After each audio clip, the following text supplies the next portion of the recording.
Halo, Sampurasun, ketemu lagi sama saya Ipang. Kali ini channel saya sudah berganti nama jadi Story Mahara. Kita di sini membahas bukan hanya tentang situs cagar budaya, bukan hanya tentang eh, benda-benda bertuah atau pusaka, atau juga peninggalan-peninggalan sejarah. Kita juga di sini akan membahas pengalaman hidup seseorang, eh, juga ya sharing-sharing masalah kehidupan lah. Nah, kali ini saya punya dua benda. Ini kalau misalkan dilihat nih ya, ini udah kelihatan ada aksara-aksara Arab kayak gitu di dalamnya. Saya belum buka ini gimana bentuknya, karena memang ini saya dapat dari seseorang yang memang menitipkan barang ini ke saya dengan tujuan ingin tahu mungkinnya kegunaannya untuk apa. Kita coba buka. Oke, kita coba buka dulu yang ini. Oh, ternyata di dalamnya, jatuh. Ternyata di dalamnya itu ada bulu perindu. Wah, ini bulu perindu ya. Ada satu bulu perindu, dan juga di sini terdapat ayat-ayat Al-Quran. Oke.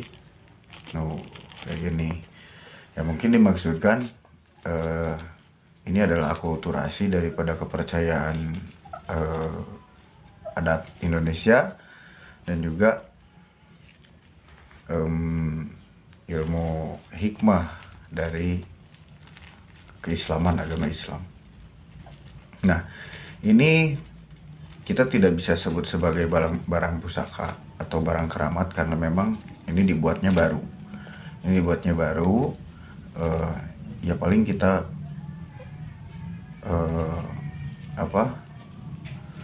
paling kita sebutnya ini sebagai pajimatan atau isim ya. Karena yang saya baca di sini, mudah-mudahan saya masih bisa baca ya.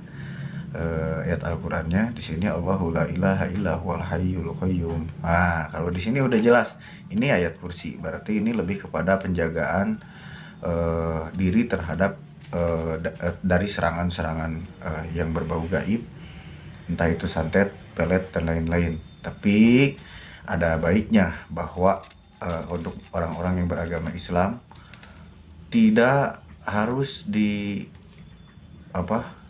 seperti ini kan lah. Jadi lebih baik dibaca saja, dilakukan secara syariat ya, yang menurut syariat dari agama Islam. Nah, ini adalah pajimatan yang dianggap mungkin mempunyai kekuatan tertentu atau khodam atau lain-lain lah ya. Tapi di sini di dalamnya ada bulu perindu. Nah, bulu perindu ini dalam adat istiadat bangsa Indonesia, dalam adat istiadat Jawa, ini bulu perindu dipercaya bisa menarik lawan jenis, bisa memperlancar usaha dan lain-lain, itu katanya, gitu kan.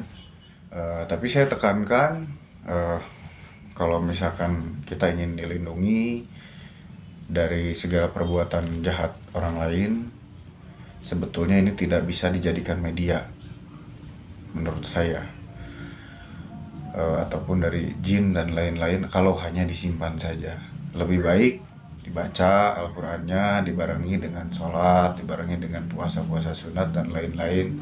Itu akan lebih efektif ya. Kalau misalkan hanya disimpan saja, kayak ibarat Al-Quran atau misalkan golok untuk melawan sesuatu, atau tidak pistol, kalau hanya disimpan saja tidak akan disenjata. Nah, kalau dari ajaran yang saya pelajari itu, untuk memberikan keselamatan kepada kita itu cukup kita menjaga tekad, ucap, laku, jeung lampah. Jadi niat kita, ucapan kita, kelakuan kita, dan langkah kita harus benar-benar harus dalam kesadaran dan kewaspadaan. Makanya kita dituntut untuk eling dan waspada gitu. Nah, ini hanya sekedar benda biasa saja, jangan terlalu dilebih-lebihkan. Kembali lagi, kalau misalkan ingin menjadi memiliki perlindungan, itu kita lebih mengolah diri saja, itu loh ya. Jadi ini satu benda yang mungkin disebut sebagai wafak atau isim. Nah, jadi kegunaannya yang tadi udah saya jelasin, dari yang aksara Arabnya yang saya baca itu dia memang ayat kursi, dan banyak sekali dari manfaat ayat kursi yang pernah saya pelajari dulu saat belum belum berpindah kepada spiritual adat. Saya sempat di tarekat dulu, cuman alangkah baiknya ini lebih baik dibaca saja dan gunakanlah, ditarekahkan agar lebih efektif untuk menjaga diri kita. Oke. Kurang lebih pemaparan tentang benda yang satu ini sudah kita bahas. Oke. Nah, di sini ada satu lagi. Ini berupa kain kafan dan saya akan buka di dalamnya. Saya buka di dalamnya. Nah, di sini ada aksara-aksara gundul dan juga kayak nomor-nomor gitu. Nah, ya, saya deketin. Nah, kayak gini. Ini mungkin tujuannya untuk yang pernah dulu saya pelajarin itu, ini tujuannya untuk memberikan perlindungan, juga untuk memberikan mahabbah kalau dalam bahasa Arab.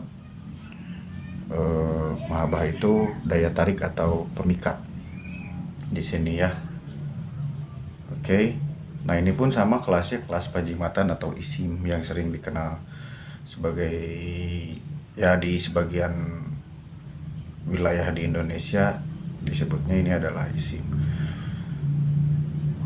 Untuk menghargai, ya boleh-boleh saja gitu disimpan atau seperti apa, dirawat dan lain-lain. Tapi ada perbedaan antara pajimatan atau isim ini dengan pusaka. Nah, ini saya ambil sebuah pusaka. Nah, ini pusaka yang memang cukup lama. Di sini ada pusir bumi, ada bulatan di sini yang berbentuk melingkar. Ini yang namanya jalak budo pusir bumi. Nah, di sini simbolisasi dari mata tombak yang memang mempunyai ajaran bahwa di sini dibentuk ini adalah pusat kekuatan energi bumi. Nah, ini kelasnya kelas pusaka itu loh, karena memang ini yang saya tahu dari pas dulu saya dikasih sama orangnya, dan saya terus cari informasi juga tentang pusaka ini berasal dari wilayah Mataram kayak gitu. Entah ini Mataram kuno atau Mataram Islam, tapi dengan simbol seperti ini, sepertinya ini Mataram kuno karena memang simbol-simbol tua lah ya ini.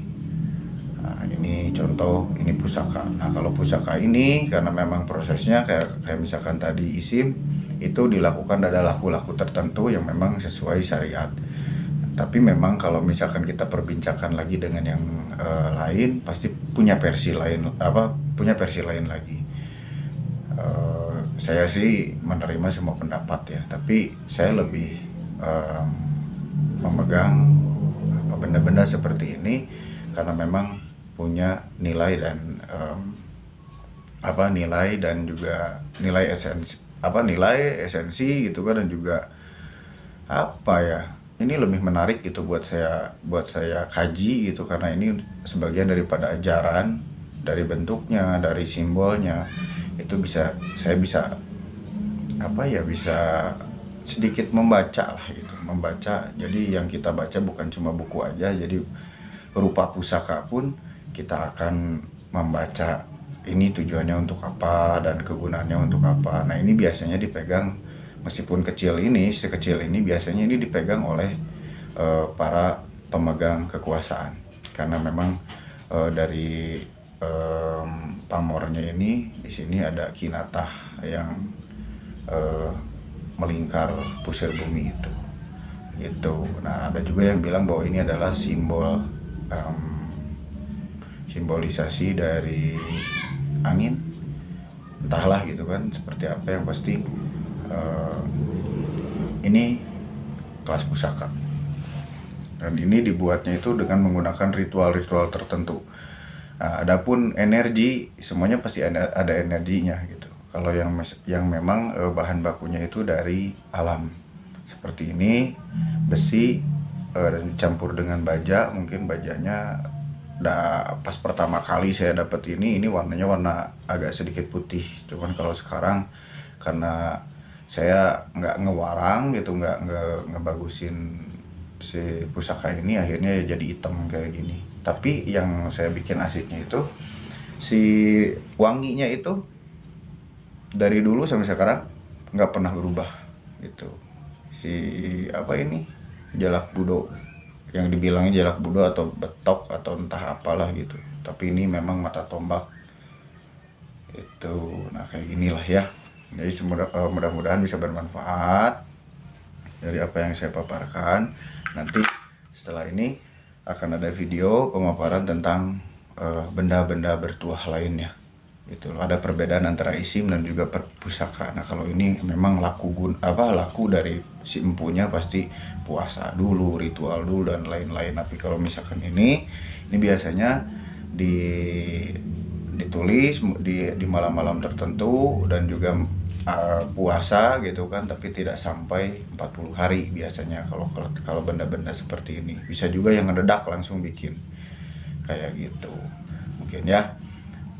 Kita jangan terlalu percaya terhadap benda-benda, jangan terlalu yakin terhadap benda-benda. Percaya boleh, kalau yakin tetap sama Tuhan yang Maha Kuasa, karena tanpa izin dari yang Maha Kuasa, jangankan benda-benda ini, kita pun kalau tidak ada izin dari yang kuasa, kita tidak akan bisa bergerak sedikit pun. Mungkin seperti itu. Semoga informasi ini bisa bermanfaat dan juga bisa dijadikan bahan perbincangan, terus mencari ilmu pengetahuan yang lebih banyak lagi. Oke. Saya Ipang Mahara, terima kasih sudah menonton video saya di Story Mahara. Apapun nanti kita bisa bahas pengalaman hidup seseorang dan lain-lain. Jangan lupa di like, subscribe, dan kalau misalkan ini bermanfaat kita bisa saling komen-komen. Oke? Terima kasih. Sehat selalu. Semoga Indonesia cepat sehat dan sing garda milik sing bareunghar. Oke? Sampurasun.